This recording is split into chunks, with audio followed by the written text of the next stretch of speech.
Hello everyone, it's me Tiffany. Welcome to my channel where I share all things pregnancy, postpartum, and motherhood related. I am a certified birth, postpartum, and bereavement doula. So that means that I support women and their families on their journey from conception to postpartum. If you have not had a chance yet, please check out my website at www.sacredarrival.com. You can check out my doula services, you can check out my childbirth education courses, and my blogs. I'm under the weather right now, but I wanted to get on here because I was having a conversation with one of my doula sisters the other day, and we were talking about how we've noticed that there has been a significant increase in labor inductions with our clients, which made me wonder, like, why? Because years ago, induction was only decided to use if a patient was over 40 weeks or there was some type of complication that needed induction to be done, okay? So now people are just like scheduling them just to be doing it. It's like, okay, when can I have my baby? Let me schedule this. Let me pencil this in.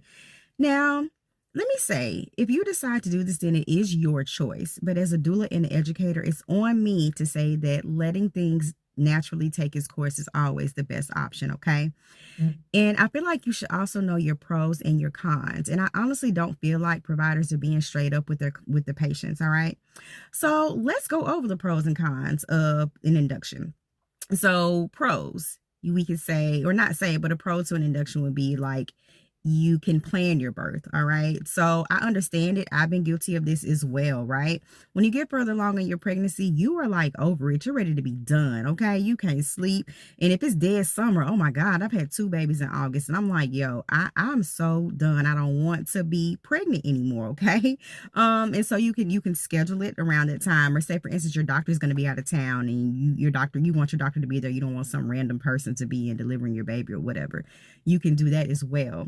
And also, if you're over 40 weeks, it can help reduce the risk of complications the further along that you are, okay? And if there is a solid reason that there's some kind of increased risk or there's some type of issue going on that staying pregnant longer could cause a problem, then okay, yes, go for the induction.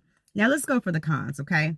It'll definitely make your contractions stronger because they're going to use a synthetic medication called Pitocin, which mimics our body's natural hormone, oxytocin, okay? So it's going to make those contractions stronger and more uncomfortable, all right? Number 2, you are at an increased risk of infection and hemorrhage, okay? And hemorrhage is actually one of the leading causes of, maternal mortality, okay? You could also increase the risk of having to use other interventions, such as like using the forceps and things like that. Instead of, letting your body do what it was naturally designed to do, you're going to have other interventions that can come along. Induction, it can also lower your baby's heart rate, okay? It can cause developmental delays, all right? So the last 5 weeks of your baby's development on the inside is crucial, okay? So the lungs are still developing, the brain is still developing, and induction could cause your baby to end up in the NICU, all right? Also, the induction could fail, right? So you all gung-ho, you ready to go in, and you like, yeah, I'm finna get induced. You sitting there 24 hours, 48 hours, you either dilated 1 centimeter and you're no longer going any further, or you're not having any progress, which is going to lead to what? An unnecessary C-section that probably could have been avoided if you would have just waited or exhausted all your options, to see. Why is it always that I get on these videos, my child decides to call me? Y'all, hold on 1 minute. Just wait 1 minute.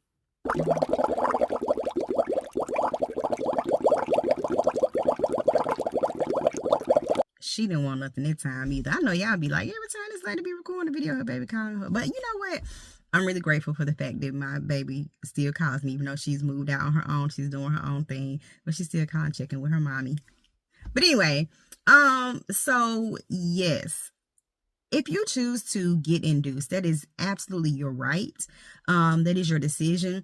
I just feel like you should be informed on what you're doing. I know that sometimes they can paint this picture of, you know what, you can go in, you can be induced, and baby's gonna come out, and all this stuff is just gonna be, so great. And it could be, but you also should be informed of the cons and what could potentially happen with you going against nature. Okay. But anyway, it was just, something we were really, really deeply talking about because it's just an increase in it. And Again, like I said, it's only something that was supposed to be used if you're past your 40-week mark, or if there's some type of complication, if your baby has some type of, restricted fetal growth, or, if there's a reason why the pregnancy going on could potentially pose a risk or a problem. Okay.